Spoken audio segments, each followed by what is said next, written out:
We can go ahead and get rid of that caliper, set it down in the bucket so that it can drip out down there and not make a big mess.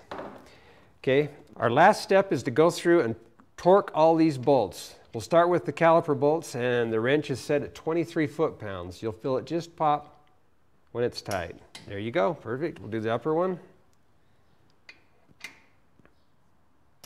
Got it.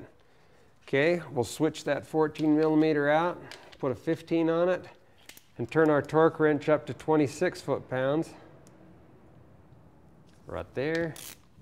Okay, then we'll torque that last bolt. Okay. Okay, just till it pops. There it is. That's those. Okay, the last two bolts are going to be those big 21 millimeter bolts. Okay, we've got this one all set up at 120 foot-pounds. So just throw it on there and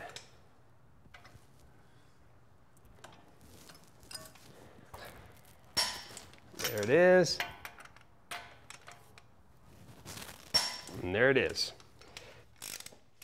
Okay, done and done. We decided to install the bigger master cylinder. It's kind of an upgraded master cylinder that gives us just a little more flow. This master cylinder looks just like the one that came off it. The only difference is it's got a little bit bigger piston in it. So that'll compensate for some of the flow that we're going to need, because those calipers are a dual piston and they're quite large, so it's going to need a little more fluid flow. So we'll put this onto it just to help our pedal out a little bit.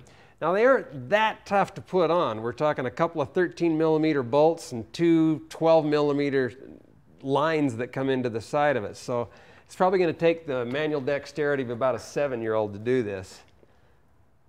Yeah, you know what, Jen? I'll go ahead and put this on. Take off. Don't go too far, though. I'm going to need you to bleed them.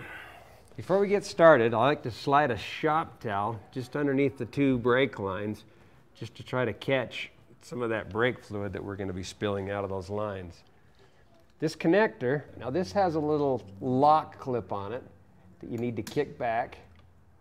Once that's slid back, then it allows us to push on the next clip, which is right here, to release the connector. Just push that down and slide it off. Before we install this master cylinder, I want to just show you a couple of things. There's an O-ring that actually makes a vacuum seal between the master cylinder and the power brake booster.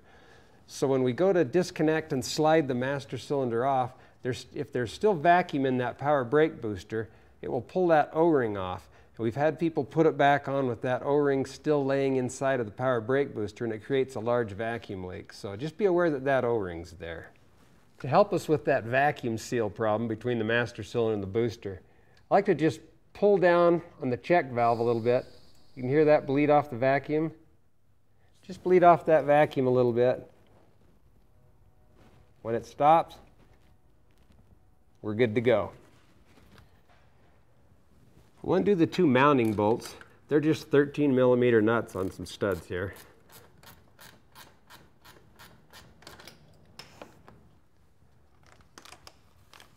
Second bolt's a little harder to get to, but if you just pull that harness up out of the way, it's pretty accessible.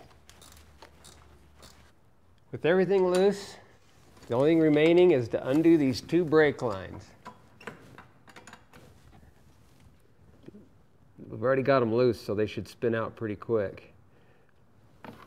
Now, I like to do this little step as fast as I can, because brake fluid out of this master cylinder is going to come running out of it. The lines themselves, not much is going to come out of there.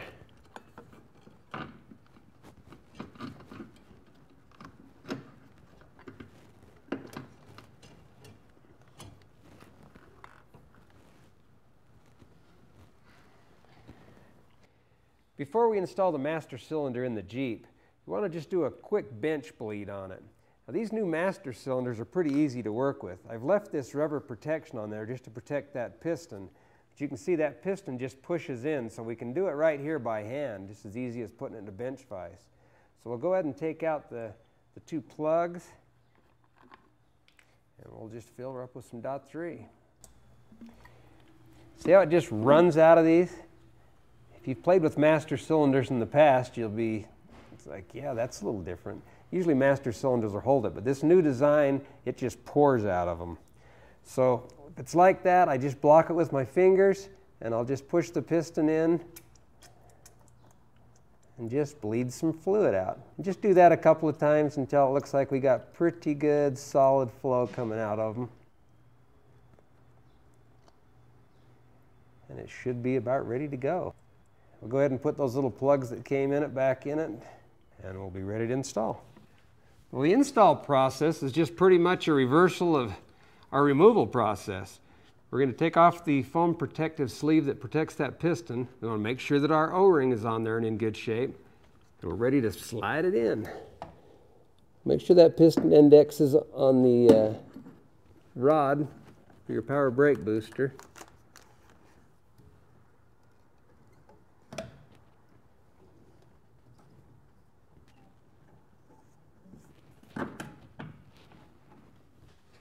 First thing I like to do is get those brake lines back into the master cylinder so we can slow down any leak we might have.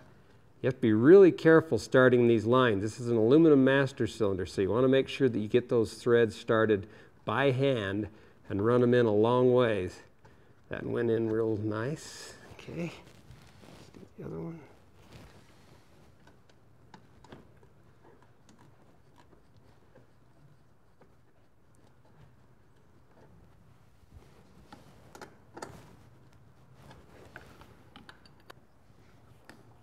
We'll start those two 12mm nuts back onto the booster. Make sure it's all seated nice.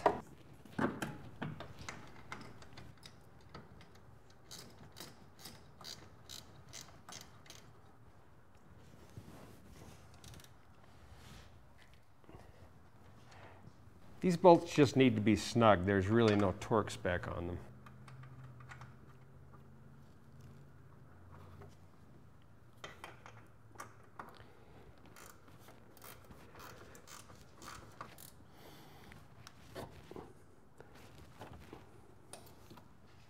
The last little detail is to plug in our level sensor. We connect the safety clip. That's it. We are ready to bleed this system now that we've got everything installed. One little trick I like to do is before we go to the manual bleed on it, we can just do a real quick gravity bleed. I'll just loosen the cap up here on the master cylinder to let the air flow. Then we'll just come down on the caliper and just pop that fitting loose, and we can just watch the fluid bubble out of it. There we go. Looks like it's running pretty clean. That looks pretty good. We can tighten it up and go ahead and do our manual bleed on it. To do that, we're going to need an assistant to push on the brake pedal for us.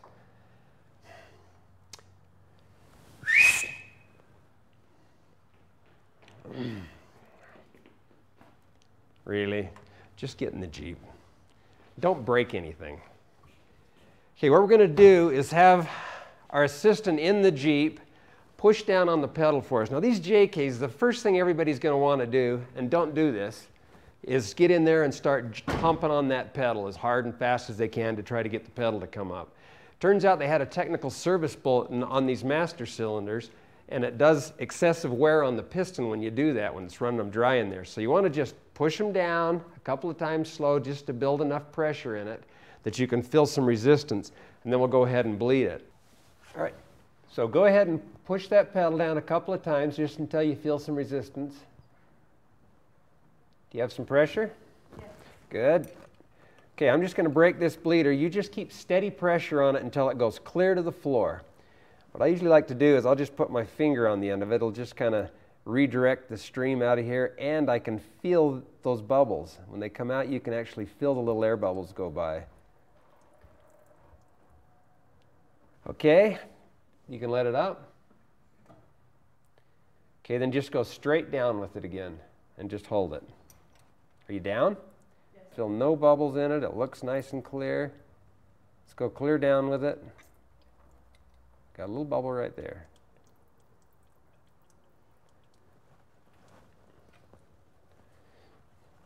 Okay, that should take care of that one. We can go over to the other side and do the same thing. The sequence for this procedure is to start with the right rear wheel, then move over to the left rear, move up to the right front, and finish up with the left front wheel. Now, by pre-bleeding the master cylinder and gravity bleeding those brake lines, the brake bleeding process won't require gallons of brake fluid. If you don't introduce a lot of air into the system, bleeding the brakes will be pretty painless. Do you feel like we have a good pedal now? Yes. All right, very good. The last thing we want to do is just make sure everything's, oh my gosh, somebody's got their grimy hands all over this. I wonder who that was. We can go ahead and clean this off. We don't want to have any kind of contamination on those rotors. Everything that gets on there, like we said before, will make hard spots in those rotors. So we wiped them off before we put them on. It's a good time to just clean it up and make sure that we don't have any contaminants on there. So I'll just wipe them off quick. Well, with those rotors all cleaned up, we're ready to put the tires on the Jeep. We've already gone out and we've test driven the Jeep with the stock brakes on it. This will give us a chance to go out and try the Jeep with the big brake kits. It's going to be kind of fun to see how they work. She's still sitting in the Jeep, isn't she? You've got to get out of the Jeep to put the tires on it. I'm sorry.